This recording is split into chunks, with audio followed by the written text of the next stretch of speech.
This is Dying Your Way. Welcome everyone to the Dying Your Way podcast. I'm Claire O'Berry and I'm your host. I'm very excited about the guest that we have today. It's Stephen Jenkinson, and he needs no introduction to this audience, but for those of you who may not know who Stephen Jenkinson is, um, he is an author. People here know about Die Wise. You've probably read it several times, and so many other books. There is a tour that he recently did here in Australia. I was in Texas while he was here, but the Nights of Grief and Mystery Tour, the name of the event. Nights of Grief and Mystery, yeah. And he has Orphan Wisdom School that he co-founded with his wife, Natalie. And there's just been documentaries. And, if you go on YouTube, there's so much rich information about Stephen Jenkinson. And if you want to dive deep, that's where I go anyway. But today we're going to talk about his new book, which is called Matrimony. They were kind enough to send me a copy of it, so I read it from cover to cover. It was, it blew me away. We'll talk more about it and why it blew me away in a minute here. But yeah, it's just a very special book, not only about matrimony, but any threshold that we go through in life, death being one of them. So without any further ado, let me welcome our guest, Stephen Jenkinson. Thank you for coming. I am just thrilled to see you again. It was 2 years ago, and then it was 2 years ago before that. So I think we had this seeing each other every 2 years. How have you been? Yeah, for the most part, I've been lucky. And lucky will do. Yeah. Yeah. I was just sick that I wasn't in Australia when you were here. Did you enjoy that tour? I enjoy every tour, to be honest. It's I'm one of those strange people who find the road to be a sort of deepening kind of encounter, to be honest. Yeah. It's a lot of other things too, and it's well documented. You know how, quote, how hard it is and how relentless it can be, and all that's true. Yeah. And for 21 or 2 hours of every touring day, it's a grinding thing. But for a couple of hours, it is a visitation of the saints, you know. I do. And I love it that way. Yeah. Yeah, I was in the theater for a really long time, so I know the magic of the theater and that interacting with an audience. It's really something. Yeah. I want to share with you my experience of reading Matrimony. Okay. For what it's worth. I'm no book reviewer, so I'm just going to share my experience of it. I'll be real honest with you. The first few chapters, it felt like a slog getting through it. And I had my phone, the dictionary part, and I was just like looking up word after word after word after word. And my vocabulary grew by leaps and bounds. And I was always amazed how the specific word that you chose was just the perfect word for what it was that you were saying. And then as I continue reading, and I am going through something just by reading it because of the difficulty I was having at the beginning. And then you got into the storytelling part of it. And everything that was difficult up until that point was a preparation for me to understand the storytelling that you did in several different ways throughout the book, with the culmination being the story of a ceremony that you did. And it was, I was in tears at the end of it. I really was, because I had changed in reading the book.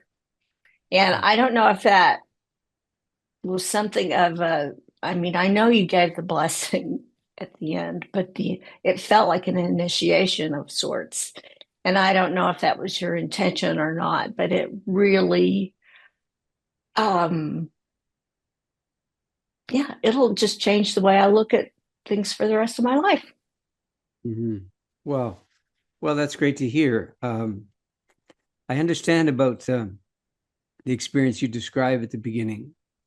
It's uncomplimentary, obviously, to call it a slog and things like that. But I think you've registered well the architecture of the book, and that's not an accident, and it's not a shortcoming in my view. The beginning of the book is its purpose, and it's medicine, if you will. It's machinery. Yeah.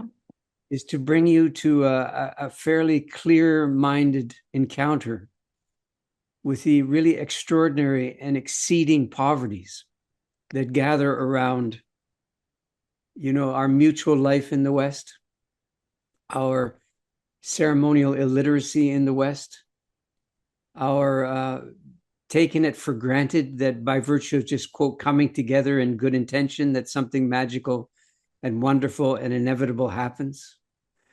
The failure to include the dead in any of these endeavors, explicitly and formally and all of that sort of thing. So what I did was I orchestrated and incarnated the poverties that I knew I was going to have to contend with throughout the book at the beginning. And that's why there's a thing I call the glossary.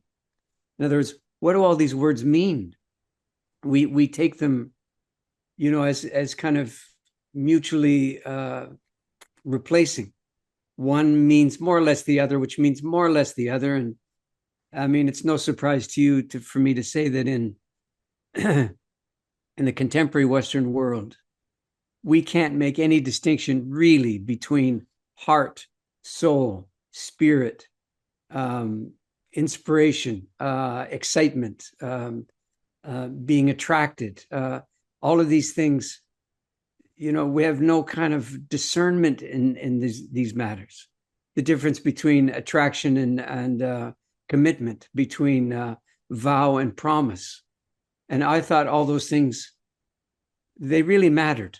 I mean, the poverties that I was obliged to contend with when I was doing the work and subsequently writing the book, those things are not accidents, and they're not temporary, and they're not incidental, So I figured, let's incarnate the troubles that I'm talking about, the blindnesses and the gonenesses and the brokenness, and then see what I can make of it if I do that.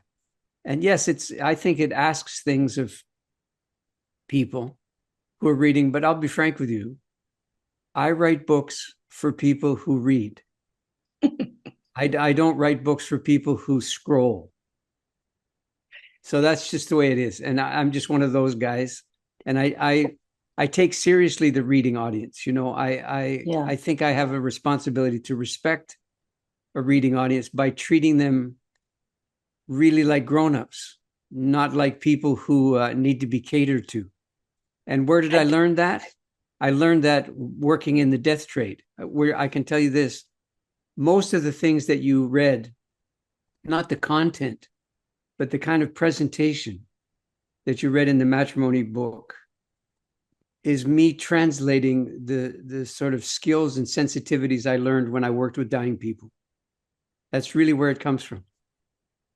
You mean that the poverty of the people that you observe going through the dying process, I saw it almost as like if people kind of work on this earlier in their life, like in matrimony or even earlier than that they would have a scaffolding or something that they could go into death with. So is that something that, again, you're just trying to prepare people think about things like this, whether it's ritual or vows or the power of words, earlier, Surely. I think the preparing word for I'd probably use, grief earlier. certainly that too. Yeah. What I was doing was trying to sensitize people. Now, that's a word that comes from the allergy field, actually. When you're sensitized, Yeah. by a contact with, you didn't know that you were allergic to kiwis, let's say. So you have a bite of a kiwi in a salad, and you have suddenly a scratchy throat on the top of your sort of roof cavity and so on like that, and you don't know what's going on. And well, the second time they say it's much more profound an encounter. That's what being sensitized means. It means that over time, your responsiveness to the whatever it is tends to increase. And when it comes to matters of the heart, that seems to me to be a good idea, a good arrangement, that you become more capable of, well, that's what the word responsibility means, isn't it? The capacity to respond deeply and authentically, and it seems called for. And so I wouldn't think of these things as sort of insurance policies against mayhem. I think of them as skills, sets of skills. And that's what I understood dying to be. That's what I understood, coming to a certain age in life when I wrote the book about elderhood called Come of Age. And in this case too, this thing called matrimony, it's not something you fall into no matter what all the love songs say. Because matrimony is not how you feel about somebody else. Matrimony is how the culture employs how you feel about somebody else for its own sake. You talked about that patrimony came before matrimony. And, Right. I'm probably of the Maya Angelou, I'm a feminist if I'm against myself, something like that. I've really believe strongly in myself. But the idea of patrimony, again, reading the book, I was really struck by the lack of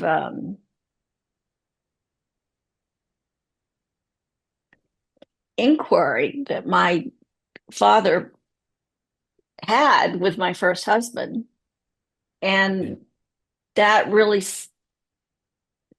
it did set it up for failure. I'm certainly not blaming that marriage not working because of that, but there was nothing that was required of him by my father. Right. So is that Give me an so? example. What do you think was missing? Well, I mean, having any kind of responsibility to have to answer to him to take care of me.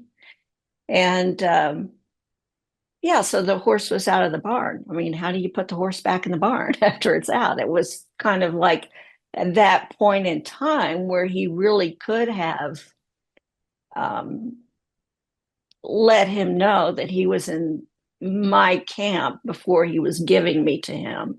And in the 60s, that was what it was like. It really was giving away your daughter. Yeah. I mean, we weren't feminists yet. Yeah. Well, I understand what you're saying here. And the obligations, I think that's a good word to choose to describe the things you're referring to now.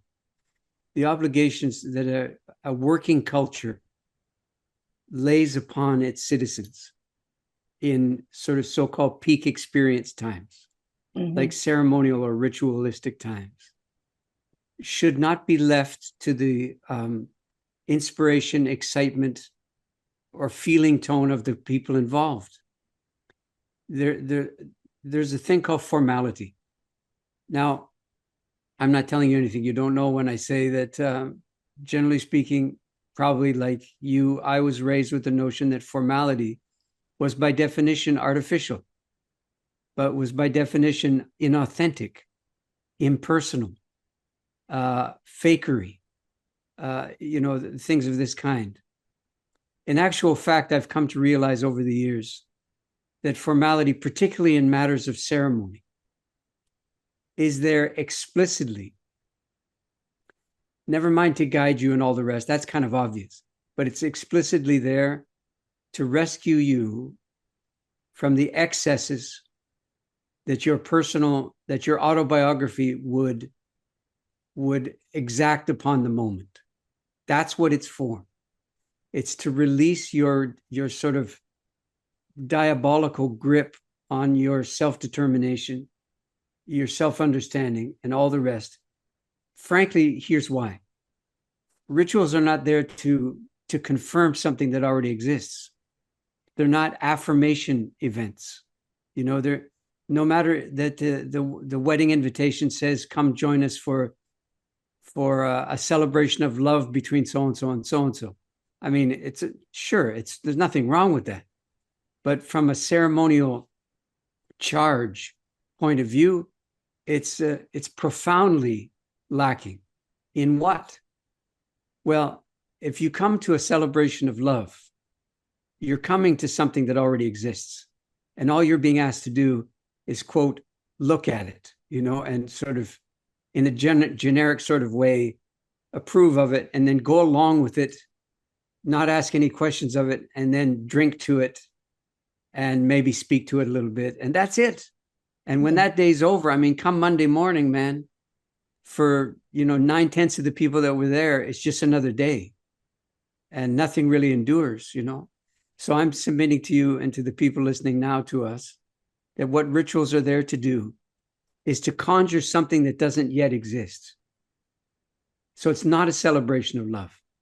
It's an entirely different kind of event that employs the intensity that a feeling that two people have for each other, employs that, and from it draws something that's nurturative and sustaining to the culture, while in a nominal way rewarding the two people in question by giving them a little time off, known as the honeymoon, and some kind of, it affords them a kind of status transplant, if you will, that very few people experience in any other way than getting married, a status elevation of sorts. I really think that certainly when people say vows and get married, say any kind of vows, but what's happening in a marriage ceremony and what I actually see happen in death a lot is that there is a presence, there is a bringing in the gods, to this, the words that are being said, and there's a potential to really elevate that situation and put meaning into it in the same way that I see happen when people are dying, that there is a great power, a great love in the room, a way to, and if people are amplifying that with the kind of words they're using or the prayers they are saying or their good intentions that they're giving to people, that there's really an amplification of a marriage and those vows. If that village community, that village attitude is amplifying that. Isn't that what a village does? Is they just amplify? Well, I think that's in the repertoire for sure. I think the village is not there only to echo the kind of mutual fascination that two people in love have for each other. I mean, I would say to you, that's close to the least of all the possible skills and powers that a village or a community would bring to bear. I think what it does instead, or more so, would be that a village comes to two people who are, sorry, let me back up one step. So two people who are in love. I mean, it is in many respects a wondrous proposition. And I'm not demeaning it or diminishing it in any way through this conversation. So it's there. Mm. And, in the short term, at least, it does pretty well in rough weather as well as in fair weather. I mean, that often changes over time, but initially, at least, it seems to be able to take on all comers. And then, so there's kind of almost intrinsic architectural benefit for the people involved. It's clearly good for the soul. It's clearly good for the central nervous system and all the rest when it's working out. Okay, that's an important caveat. When it's working out, when there's a kind of moral intelligence that's part of the deal. And that benefit, you could say the culture employs that benefit. It employs the sense of well-being that derives from being in love in that fashion and making those level of commitments. The culture is fed by that, is in some respects reconstituted and restored by it. One couple at a time, you could say, when it's true. Mm. The problem the fundamental problem I think that we have is that we ask next to nothing or virtually nothing of the people we invite. We call them what? Guests? Nominally they're referred to as witnesses, but in actual fact, it didn't even dawn on me until I read your book. We do ask nothing of them. Ask absolutely nothing of them. Their responsibility is a kind of Greek chorus responsibility. Mm. They're there simply to echo the happy vibes, right? And to affirm everything and to roll with everything. This is not witnessing. That's basically a kind of passivity that's something like a contemporary rock concert audience where the idiots on the stage keep yelling at you to make some noise.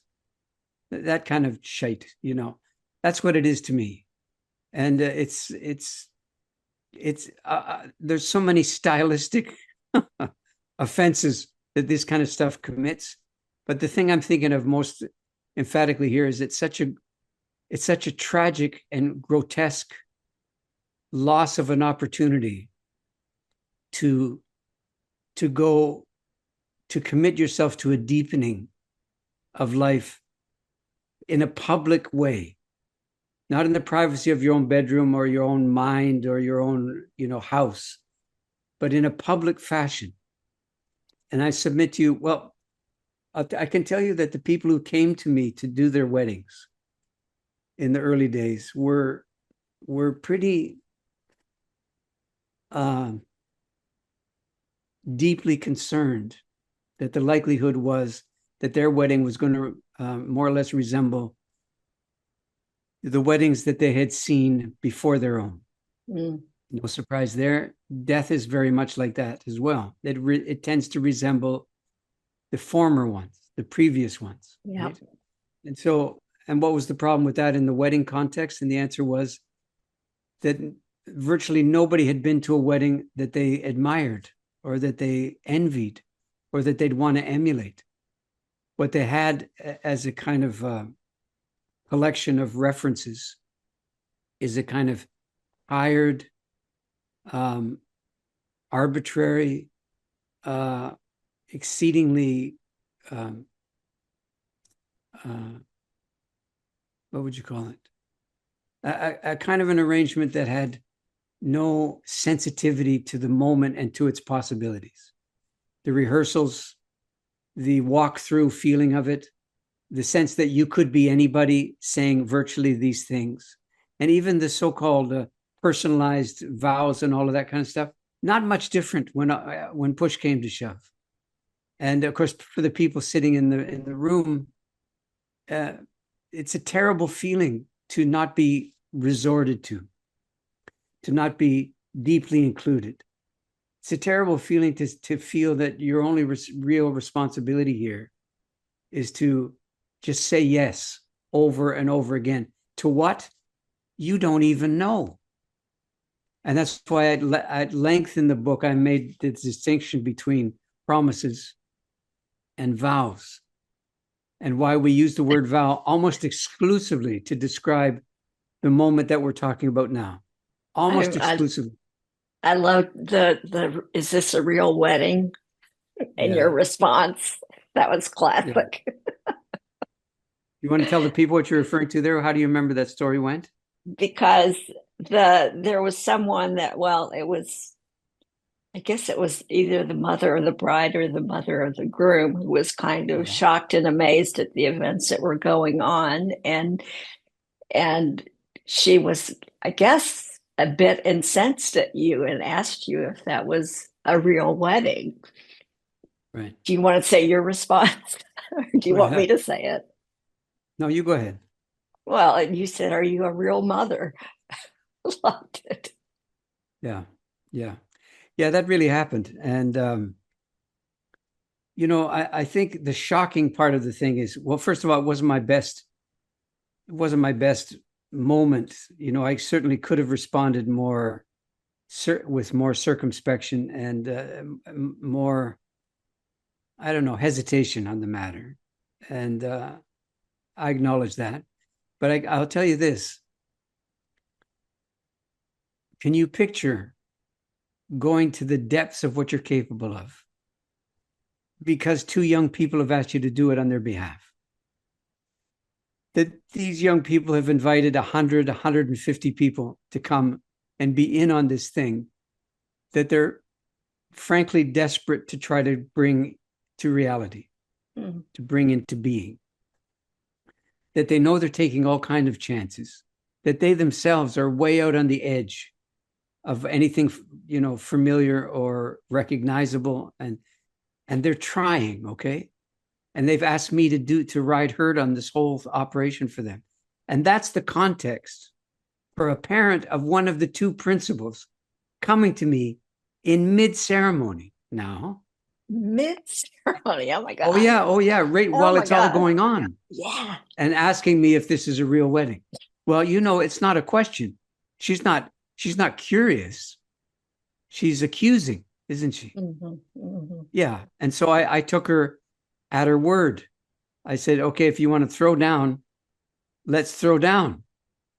And basically what I said back to her is, do you honestly believe that your responsibilities as a mother in this moment, including questioning the veracity, the legitimacy of what your kid has asked me to try to put into motion for them? And how about this? Did you, when you went to those other weddings that you're comparing this one to right now, did you ever go to the front of the room mid-ceremony, which was probably only 15 to 20 minutes long anyway, and go to the front of the room and ask the celebrant or the officiant or whatever you want to refer to that person as, whether or not what they were doing was conducting a real wedding? Did you ever? And I know what the answer is. Of course she never did.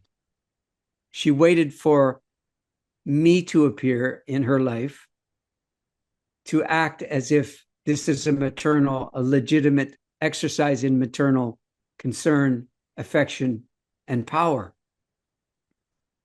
So I called that into question. And when I think about it now, I don't know that I could have really been true to what I was been asked to do. Yeah. And respond in any other way. Well, I'm sure your ceremony was longer than 15 or 20 minutes. It was and it had probably surpassed that when she came forward and maybe was a little. Yeah. But she was part of that. Wasn't she part of that whole year ahead of it, preparing for it? No. Oh, so some people show up without that preparation. No. What we did was I took the notion of the wedding party, that sort of technical referring to best man and bridesmaid and like that. Yeah. Okay. I took that idea and I employed it. I said, once upon a time, you people were being asked to be deep in the proceedings, not to just be all worrisome and friggin' flustered. Like, that's just nothing. I'm talking about the idea that for weeks or months of preparatory time, the wedding party was heavily employed on behalf partly of the couple and on behalf of the institution of matrimony, right? So they were deeply engaged in providing, provisioning, and the rest, and preparing themselves and deepening their understanding of what was being asked of them. So I did all that. I put all that into motion, and basically the preparatory time was something in the neighborhood of a year. Yeah. And then when the event proper came around, that was probably minimum 6 or 7 hours at a minimum. It was all day. It started, early mid-morning and ended when the sun was going down. Yeah. And you guys are just going to have to read the book to understand why that even makes sense. But it totally, it's powerful. It really is. I guess for people that allow it to be powerful for them. I'm sure many people walk away from that experience changed. The way people will read this book, and some will change, some won't, but they're never going to be at another wedding like that. Not very likely. Very likely. Not in this generation, no. Listen, I have to excuse myself just one moment, okay? There's so much we could talk about this book. It really was life-changing. And we'll talk more about how it relates to death, but one of the things that he talked about, patrimony comes before matrimony, and matrimony is very different than the marriage, but I really saw that as just the lost generation that we're seeing in a lot of young men, particularly, and the need that is there to, bring that kind of owning your masculinity back. I was kind of explaining what my thoughts were about the patrimony part of it, and I was really thinking about people like, there's just a real movement for nurturing men again, and young men, getting back their sense of themselves. And maybe it's feminists like me that destroyed that, but my husband doesn't think so. My husband's very happy with me, but yeah. Well, it's important to point out here, words are important. And what words mean is important, even if people don't understand their meaning. Mm-hmm. And the word patrimony, needs a minute. So I'm going to give it a minute now and say that patrimony is not a synonym for men. It's not what it means. Right. Okay, so let's go through it slowly for a second, because thank you. Sadly, anything that, where you start to talk about men or masculinity or patriarchy or anything that signals that kind of interest, immediately becomes some kind of, I think, tragic and oftentimes offensive flashpoint for kind of generic reactivity.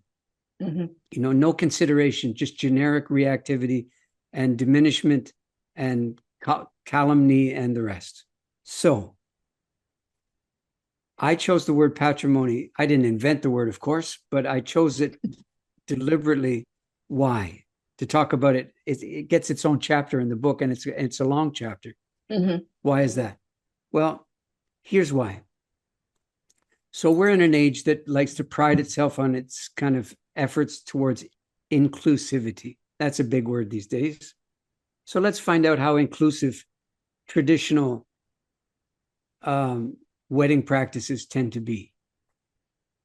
You will, I think, recognize readily and agree with me when I say that it was not uncommon until fairly recently to receive an invitation or an injunction in the live event to attend to or to witness the entering into the holy state of matrimony of so-and-so and so-and-so.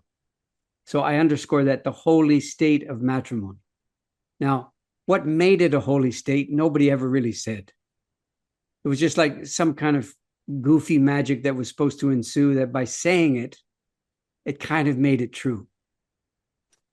What's holy about the state of matrimony? I mean, a lot of people who've been in it would have a hard time acknowledging that it's holy, or that it was ever holy, or that it ever could be. But here's the thing I noticed early on in the proceedings. I'd never been at an event, I'd never heard the notion ever surfaced where men were invited into the holy state of patrimony along with women. Never heard that said. In fact, the notion that you could call patrimony a holy state was virtually laughable, right? So one of the things I did in preparation for the work I was being asked to do for these young people is to examine these words very carefully. And as I did so, it became clear very readily, like right off the bat, that let's start with matrimony first, that matrimony was not inside the meaning of the word itself. There's no woman, there's no bride reference, there's no female reference, there's no feminine reference. None of those things are there.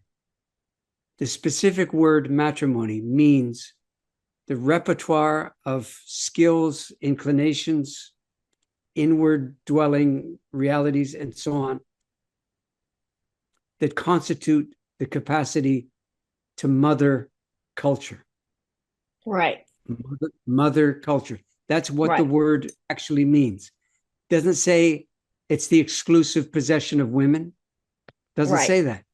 Right. It doesn't even say that you need to be a woman to do this. Right. It probably helps, but not necessarily. Okay, so then we could go one step further and say that the nutritive, restoring, resuscitating, redeeming power that we attribute to things matriarchal is not the exclusive possession of women. It's the obligation of everyone in the culture to be alert to, aware of, and supportive of these mothering powers. Okay? Yeah.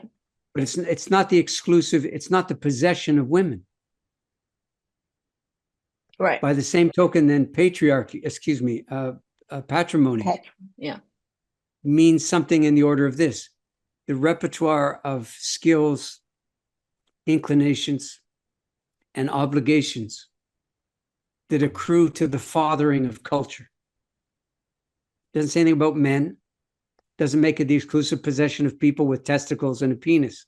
Has nothing to do with that kind of thing. Okay? It has everything to do with the willingness to shoulder the responsibilities in that range of activities and obligations and inclinations. If you put them together, what do you have? You don't have two complete things that just kind of Velcro onto each other. That's not what it is. Matrimony by itself is a whole thing, but not a complete thing. It clearly has a need of a kind of echoing, responsive partner of a kind in that kind of endeavor, so that it's not in it on its own, right? And the case that I made, a pretty vehement case too, was, and you've mentioned it here a moment ago, that is the obligation of the culture to recognize that patrimony comes first in the sequence, okay? Not in importance, not in significance, in sequence. Yeah. And basically it works like this. Patrimony's job, okay, sorry, this is quite a long and elaborate notion. I'm trying to make it very short, right? But you could say that it's a well-known fact now that the reproductive system of mammals, of which we are one, is highly responsive to the conditions of the times. And when the conditions of the times don't seem particularly promising to procreation, it is in the nature of the genius of the reproductive system to not readily procreate in such times. Right? You follow what I'm saying? Everyone intuitively knows what I just said, who's listening now.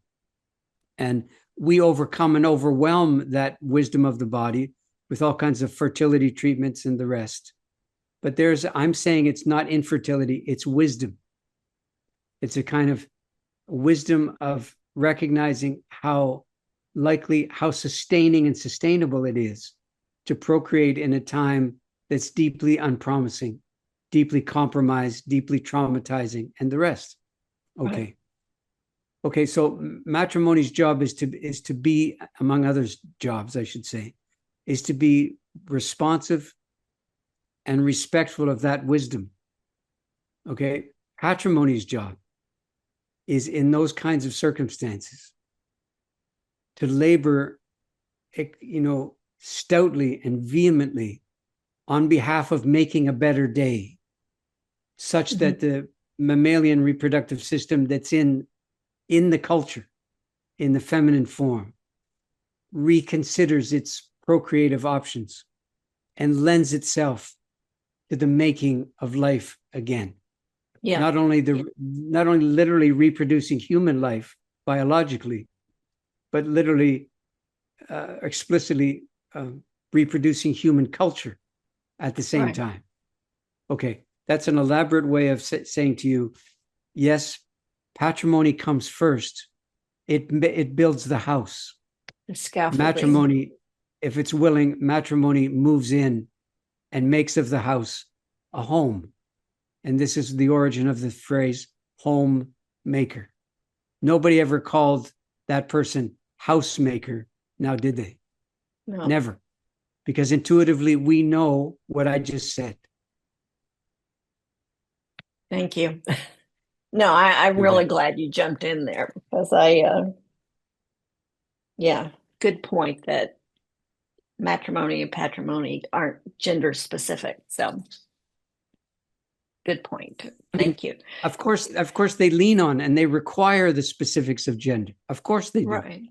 And they employ those things. They don't ignore them. I'm not saying these things are two versions of exactly the same thing. They're clearly not.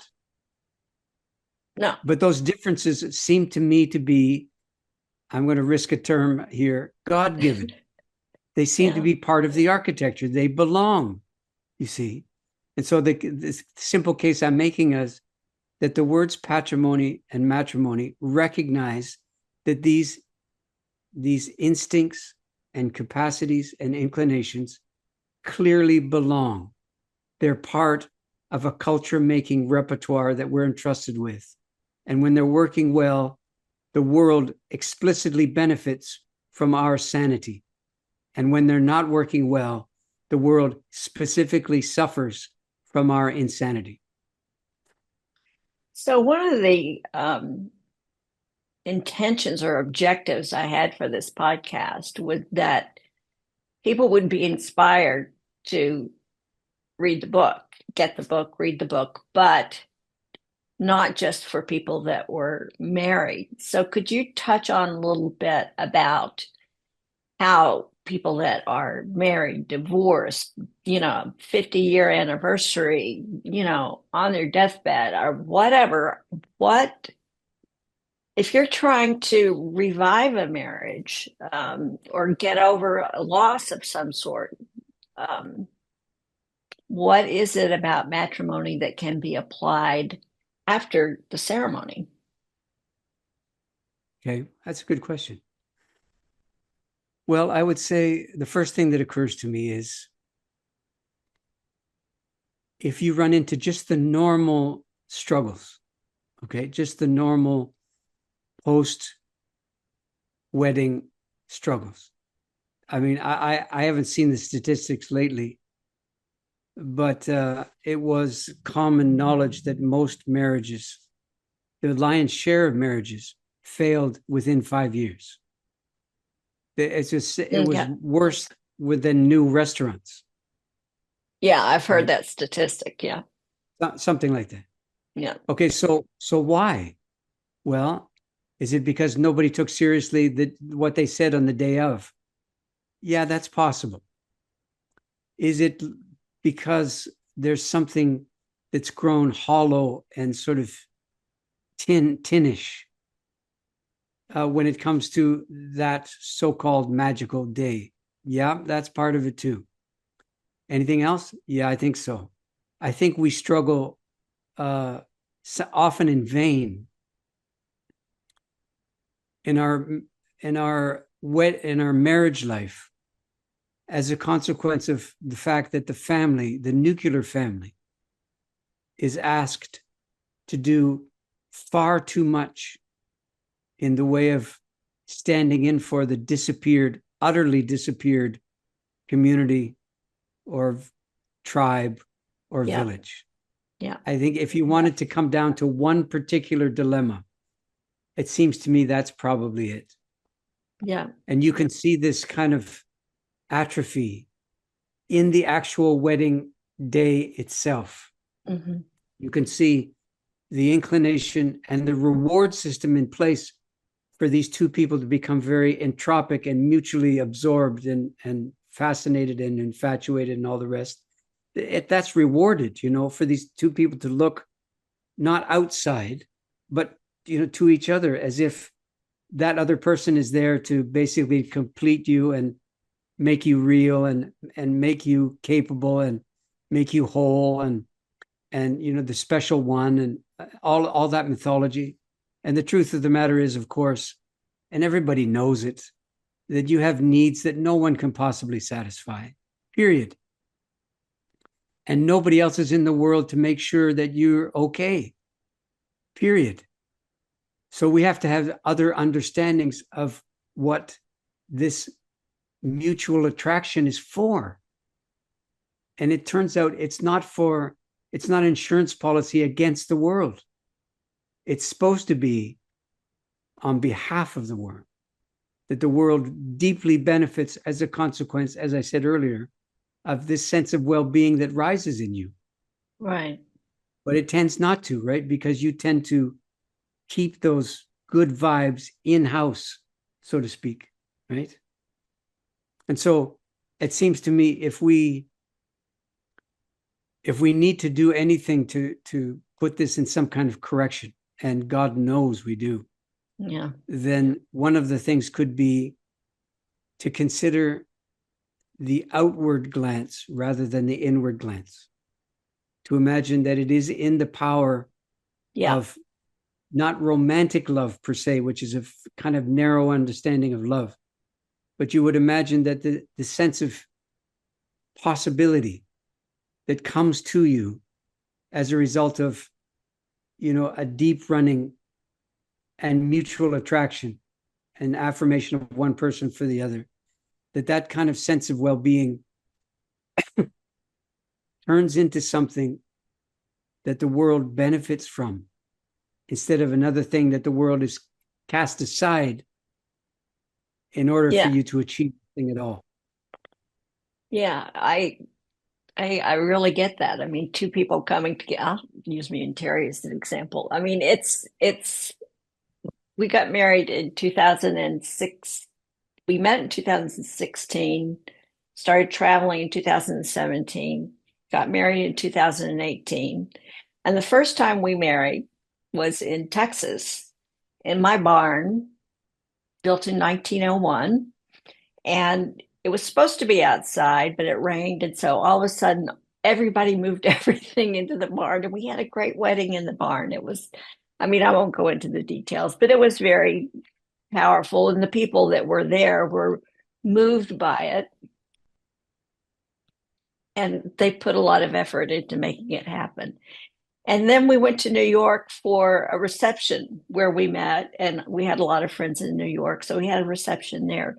Then we came to Australia, Southwest Australia.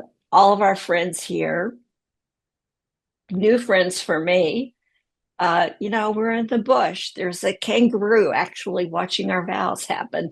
We had someone do a welcome to country. And, we are, very, very happily married. And I just feel like because we're together, we're both stronger. And the people that we know are benefiting from the idea that the two of us are together, that we wouldn't be if we were separate. Is that kind of what you're talking about? Well, that's a wonderful iteration of what I'm talking about. Yeah. But I'm kind of pushing it, I think, a bit further Go ahead, do. than sort of personal satisfaction. I could tell you a brief story. Do. There was a young man who came to me one time. His first child was on the way, and he was scared silly. What of what? He was literally, and I think admirably, deeply afraid that he didn't have what it was going to take to be a good father. Now, if people would say this more often, we could be able to begin to do something about this, but it's a much more common fear than anybody really credits, I think. So he had it in spades. Now, it turns out there were reasons for this, that it wasn't the best part of him that was being concerned. He had alcohol problems. He had high reactivity problems, things like this, impulse control dilemmas and such. So he had good reason to be fearful in this regard. Mm. And he listened very carefully to the talks that I would do when it came to the limits that parents properly occupy in the psychic life of their children. And he particularly focused around the following.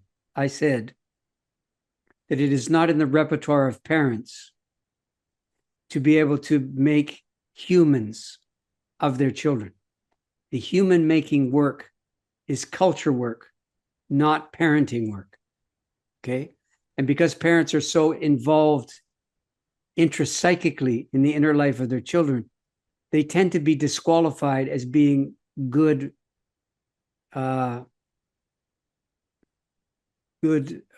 crafters of humans with their own children, with other people's children, in the form of being elders and so on. Absolutely.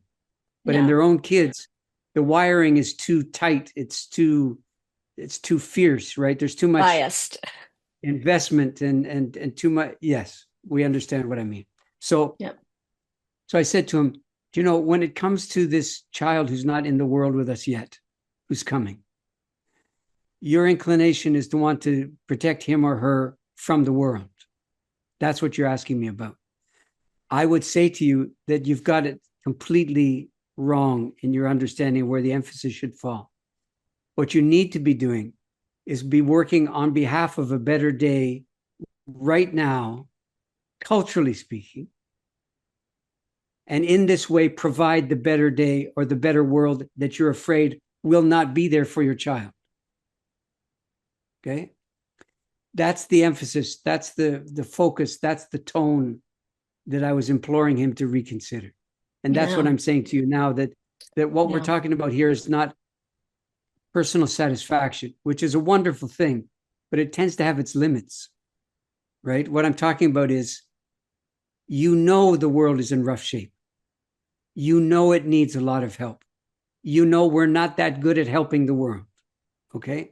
So anything that benefits you should be passing through you for the sake of the world, not to you and come to rest there, but pass through you ongoingly. In the same way that in the old days, you could tell who was the most honored person in the village. They tended to be the people who had the least, because everything that came to them came through them and was properly and generously distributed. So you could think of that in material possession terms, and you can think of it in terms of emotional and psychic and spiritual skillfulness terms as well, that those skillfulnesses become fluid, turn liquid, and move. That's the appeal basically I'm making. That's what I say, that the matrimony event is explicitly for that redistribution. Yeah. And that's why when I was doing the weddings proper here, and they took 6, 7, 8 hours to do, one of the reasons was because the people who were invited turned out to be the people who were doing most of the talking, as you read. Yeah. They were doing most of the articulating, most of the concern raising, most of the case making, and it was exceedingly powerful to watch it happen. Yeah, I can imagine. Yeah. Yeah, when you were talking about the giving it away, that's really how the Aboriginals here live or have lived, some still living that way. Yeah. And so there was a very light footprint that they had because they were living for the group and not for themselves. I wanted to jump the shark here just a bit. Not really jumping the shark, but I'm going to quote you here if that's okay. Sure, great. Okay. So you wrote, traditional peoples don't have more ancestors than we do. They're just better at having ancestors. You may not believe in the dead, but the dead believe in you. Yeah. That stopped me in my tracks. Could you kind of elaborate on that a minute? Sure. Well, the actual pronouncement there came from a moment that actually took place. I was in southern Mexico. I was brought to a kind of retreat center with the prospect of renting this place and making some kind of event there. And the woman who's the go-between was talking with the owner of the place, who was clearly unimpressed by me and the notion and everything like that. Clearly a rich guy. This is one of the things he'd done with his money, is build this palatial retreat center, which was kind of creepy. But anyway, I was trying to go along with it. And he was just listening about me with his arms folded and nodding and so on. And then she said, and this is all going on in Spanish, but I could understand the gist. And then she said something like, he works with the dead, about me. And this is the first time he showed any interest at all. And that's when he swung and looked at me very carefully. And he said, the dead, huh? And I said, yeah. And he said, well, if you believe in that sort of thing. It was very dismissive. And at that moment, I was prompted, let's call it. I was summoned. And I leaned over very close to him like this. And I said, friend, I said, they believe in you. And then I said something in the order of, when I'm telling the story, I said, let us hope that the dead are not sitting together this evening, exercising their right to disbelieve in us. So wow. The point I'm making here is that the relationship with the dead is mutual, reciprocal, and binding. Okay? If you grow up in a time and a place in a culture that doesn't practice, believe, or even understand things in those terms, then basically what happens is this. In times of some kind of crisis, you will involuntarily and not very skillfully turn towards some kind of faceless, nameless thing called God help me, or your dead mother help me, or whatever it is. Here's the problem. You've waited until then to do so. And all the other times, the kind of quieter sort of maintenance times, when that relationship could have been turned to routinely, and it never was, you soon discover what a kind of amateur you are when it comes time to pray and to supplicate and to make a case for and to plead for and to be awestruck and to be full of wonder. You find that you're not very good at it because you've waited until the shit hits the fan, if you will, to do such a thing, right? The whole time, never suspecting for a moment that they, whoever they may be, let's just say the dead for now, that the dead may need you as much in those days when you don't even think of them as you will need of them in so-called critical crisis or peak moments. Thank you. That's the point. Yeah. Yeah. I have so many questions, and we've just, run out of time. And I guess more than anything, just because most of my audience really are here because it is about death and dying or grief and bereavement or anything. Is there a way that you can leave a message for them that is very to the point of what we were talking about with matrimony? Making the most Well, of that death moment, perhaps. yeah, I would say that grief, I mean, I've made the case for years that grief is a skill, Yeah. not an affliction. Okay. So I would say the same thing about deep, abiding mutual attraction. At the end of the day, it's a skillfulness that you have to cultivate. And the purposes of the matrimonial preparation and repertoire and event are there to give you an opportunity to learn the kind of counterintuitive understandings that are available to you there. And the chief of them is that you are challenged in the critical times. Not that the best of you comes forward. I mean, wouldn't that be something if that's true? But that's not what happens. In critical times, it's the rest of us that tends to come forward. And the best of us is no more relied upon then than at other times. So you could imagine then that the kind of deep village-minded enterprise, which is matrimony,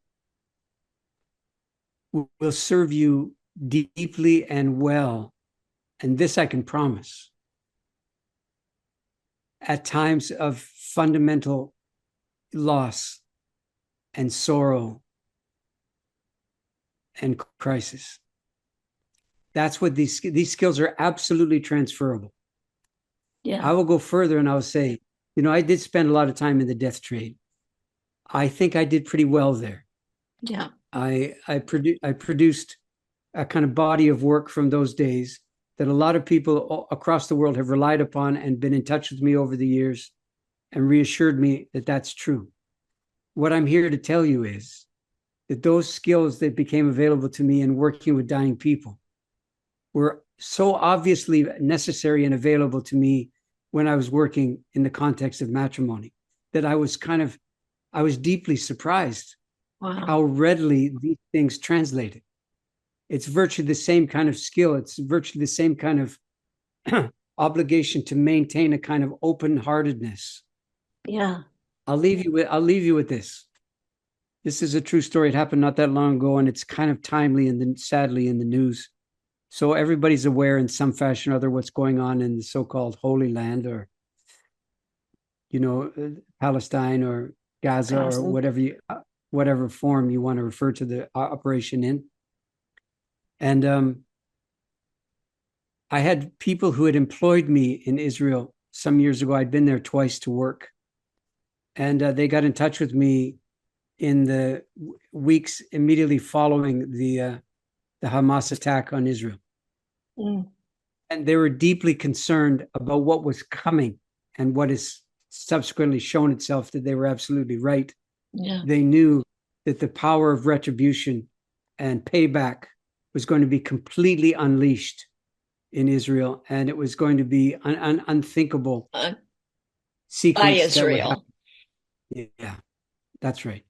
And so they asked me if I would get on a call, a kind of podcasty sort of a thing, to talk about this in advance of it happening, well before it actually took place.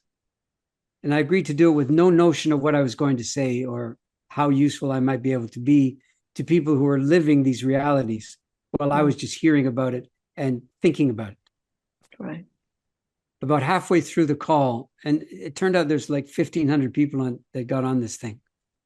And halfway through the call, somebody in the audience asked me a question, and the question was this: we know what's coming, and we know there's nothing to be done now. So what I'd like to ask you is, how is it possible to keep an open heart in the face of the inevitability of what's coming. Wow. She didn't say hopeful. She said open heart. And I guess there was something about that phrase that helped me to answer. And I said to her and to all the people listening, I think it comes to this. Humans trying to keep their heart open and failing to do so. Is the human heart open? Yeah. And that's true in heartbreak as much as it's true in the kind of suffering that we're reading about in the news. Yeah. Thank you for that.